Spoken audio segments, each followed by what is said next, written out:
신앙생활에서 균형이 중요합니다. 기도와 말씀이 그렇고 또 은혜와 윤리가 그렇습니다. 말씀을 무시하면서 기도만 자꾸 강조하면 신비주의에 빠지기 쉽습니다. 그런가 하면 기도를 무시하고 말씀만 강조하면 율법주의에 빠지기 쉽습니다. 또 윤리를 무시하고 은혜만 강조하면 금방은 좋은 것 같지만 오래 갈 수 없습니다. 질서가 세워지지 않습니다.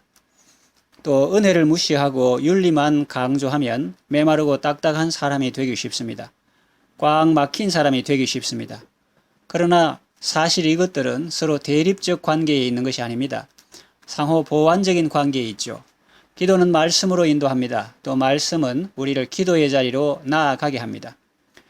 또 은혜 받은 사람은 윤리적인 사람이 되고 윤리적인 사람은 그 윤리의 부족함을 깨닫고 은혜를 더욱 사모하게 되는 것입니다. 믿음과 율법도 마찬가지입니다. 얼핏 생각하면 믿음 때문에 율법이 파괴된 것 같습니다. 너무 믿음만 강조하다 보면 율법 무용론, 율법이 쓸데없다라는 데까지 나오게 됩니다. 믿기만 하면 되지 법이 무슨 필요가 있나 하는 것이죠. 사실 믿음은 중요합니다. 그러나 믿음이 율법을 파괴하느냐 하면 결코 그렇지 않습니다. 도리어 율법을 굳게 세운다고 성경은 말합니다. 그렇습니다. 믿음으로 말미암는 하나님의 의는 일찍이 율법과 선지자들의 증거를 받은 것입니다.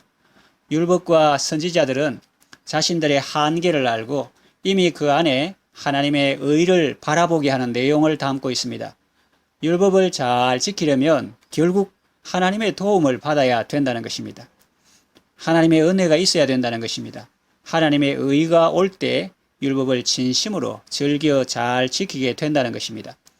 그렇습니다. 우리는 우리 힘으로는 아무것도 할 수 없습니다. 육신의 생각은 하나님과 원수가 됩니다. 하나님의 뜻을 행할 수도 없고 하나님의 뜻을 알 수도 없습니다. 하나님을 기쁘시게 할 수 없죠. 그러나 하나님이 도와주시면 상황이 달라집니다. 사람이 진정 은혜를 받고 성령을 받으면 하나님께서 그의 삶을 인도하십니다. 하나님을 사랑하는 마음으로 또 하나님께 감사하는 마음으로 즐겨 순종하게 되는 것입니다. 그러므로 믿음이 율법을 파괴하는 것이 아니라 오히려 율법을 굳게 세우는 것입니다. 우리 주 예수 그리스도를 믿음으로 말미암아 하나님의 은혜로 구원받은 성도에게 율법은 제대로 기능을 합니다. 더 이상 망치 기능이나 정죄 기능을 하는 것이 아니라 이제는 기쁘게 하고 즐겁게 하고 눈을 밝게 하고 완전케 하고 소성케 하는 것이 되는 것입니다. 예수 그리스도를 믿음으로 말미암아 하나님께 의롭다함을 받고 그 은혜로 말미암아 하나님을 더욱 사랑하고 또 하나님의 법을 즐겨 행하는 아름답고 복된 삶을 살아가시기를 바랍니다. 기도합니다.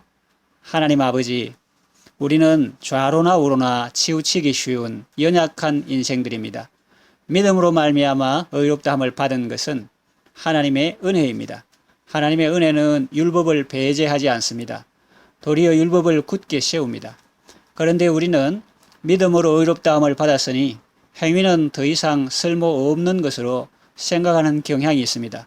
좁은 식견으로 판단하는 어리석음에 빠지지 않게 하시고 하나님의 온전함에 나아가게 하소서. 은혜로 구원받았다 하면서 그리스도인의 윤리를 무시하거나 저버리지 않게 하소서. 은혜로 구원받았으니 그 하나님의 은혜를 힘입어 오히려 세상 윤리를 능가하는 그리스도인의 온전함에 나아가게 하소서. 은혜 주신 하나님을 사랑하고 하나님의 법을 즐겨 순종하는 삶을 살게 하소서.